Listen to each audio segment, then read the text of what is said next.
IMEC क्या है? अवधारणा और संरचना। IMEC का पूरा नाम भारत मध्य पूर्व यूरोप आर्थिक गलियारा है। इसकी घोषणा सितंबर 2023 में दिल्ली में आयोजित G20 शिखर सम्मेलन के दौरान की गई थी।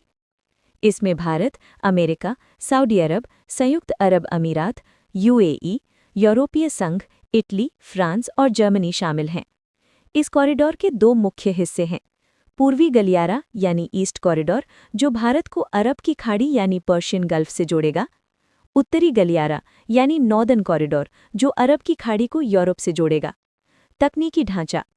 ये कॉरिडोर एक मल्टी मोडल नेटवर्क है जिसमें शामिल है समुद्री मार्ग, भारत के पश्चिमी तट जैसे मुंद्रा, GNPT यानी नवी मुंबई और कांडला बंदरगाहों को विशेष रूप से IMEC की ज़रूरतों के हिसाब से अपग्रेड किया जा रहा है ताकि बड़े मालवाहक जहाज़ों को आसानी से हैंडल किया जा सके। Railway network. UAE, सऊदी अरब, जॉर्डन और इजराइल से होते हुए ट्रेनें चलेंगी। Fibre optic cable, high speed internet data transfer के लिए। ग्रीन हाइड्रोजन पाइपलाइन, स्वच्छ ऊर्जा के निर्यात के लिए। 2. IMEC का रणनीतिक महत्व। भारत की नज़र से भारत के लिए IMEC सिर्फ व्यापार बढ़ाने का जरिया नहीं है, बल्कि इसके पीछे गहरे रणनीतिक उद्देश्य हैं। चीन के BRI का जवाब। चीन अपनी बेल्ट एंड रोड पहल के जरिए दुनिया भर में बुनियादी ढांचे पर कब्जा कर रहा है। IMEC को चीन के बढ़ते प्रभाव के काट के रूप में देखा जा रहा है। ये पारदर्शी, टिकाऊ और देशों की संप्रभुता का सम्मान करने वाला प्रोजेक्ट है। पाकिस्तान को बाईपास करना। ऐतिहासिक रूप से भारत को मध्य एशिया और यूरोप तक पहुंचने के लिए पाकिस्तान पर निर्भर रहना पड़ता था, जो हमेशा बाधाएं खड़ी करता है। IMEC भारत को एक ऐसा वैकल्पिक रास्ता देता है जहां उसे पाकिस्तान की सीमाओं की जरूरत नहीं है। लॉजिस्टिक्स लागत और समय की बचत। वर्तमान में भारत से यूरोप माल भेजने के लिए स्वेज नहर का उपयोग होता है।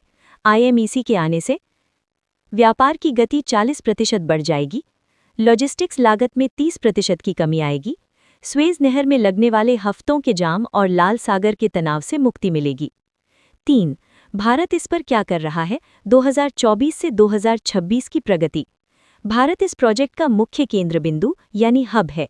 भारत की सक्रियता को इन बिंदुओं से समझा जा सकता है। 1. बंदरगाहों का आधुनिकीकरण यानी पोर्ट इंटीग्रेशन। भारत अपने पश्चिमी तट के बंदरगाहों को अत्याधुनिक बना रहा है। मुंद्रा, GNPT यानी नवी मुंबई और कांडला बंदरगाहों को विशेष रूप से IMEC की ज़रूरतों के हिसाब से अपग्रेड किया जा रहा है ताकि बड़े मालवाहक जहाज़ों को आसानी से हैंडल किया जा सके। 2. द्विपक्षीय समझौते यानी बायलैटरल टाइज। भारत ने UAE और सऊदी अरब के साथ कई रणनीतिक समझौतों पर हस्ताक्षर किए हैं।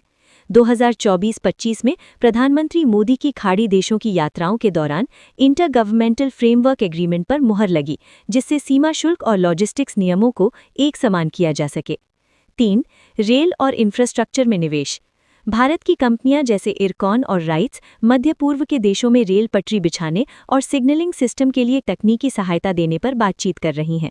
भारत अपना अनुभव डेडिकेटेड फ्रेट कॉरिडोर से साझा कर रहा है। 4. Green energy leadership. भारत का लक्ष्य 2026 तक खुद को ग्रीन हाइड्रोजन का हब बनाना है। IMEC की पाइपलाइन के जरिए भारत यूरोप को सस्ती और स्वच्छ ऊर्जा निर्यात करने की योजना पर काम कर रहा है। 4. चुनौतियां और बाधाएं। इतना बड़ा प्रोजेक्ट बिना चुनौतियों के नहीं आता। भू राजनैतिक अस्थिरता। इजराइल हमास युद्ध और ईरान अमेरिका तनाव ने इस प्रोजेक्ट की गति को थोड़ा धीमा किया है, क्योंकि ये कॉरिडोर इजराइल के हाइफा बंदरगाह से होकर गुजरना है। भारी निवेश। इस कॉरिडोर को पूरा करने के लिए अरबों डॉलर की जरूरत है। निजी क्षेत्र को आकर्षित करना एक बड़ी चुनौती है। तकनीकी एकरूपता। अलग अलग देशों के रेलवे ट्रैक की चौड़ाई यानी गेज और सीमा शुल्क नियम अलग हैं, जिन्हें एक समान करना मुश्किल काम है। 5. निष्कर्ष। भारत के लिए भविष्य का रास्ता। IMEC भारत को ग्लोबल साउथ की आवाज़ और एक ग्लोबल मैन्युफैक्चरिंग हब के रूप में स्थापित करेगा। यदि भारत 2026-27 तक इसके शुरुआती चरणों को सफलतापूर्वक लागू कर देता है, तो ये भारतीय अर्थव्यवस्था के लिए गेम चेंजर साबित होगा। ये कॉरिडोर भारत को यूरोप के बाजारों के करीब लाएगा और मध्य पूर्व के साथ हमारे सदियों पुराने संबंधों को आधुनिक व्यापारिक साझेदारी में बदल देगा।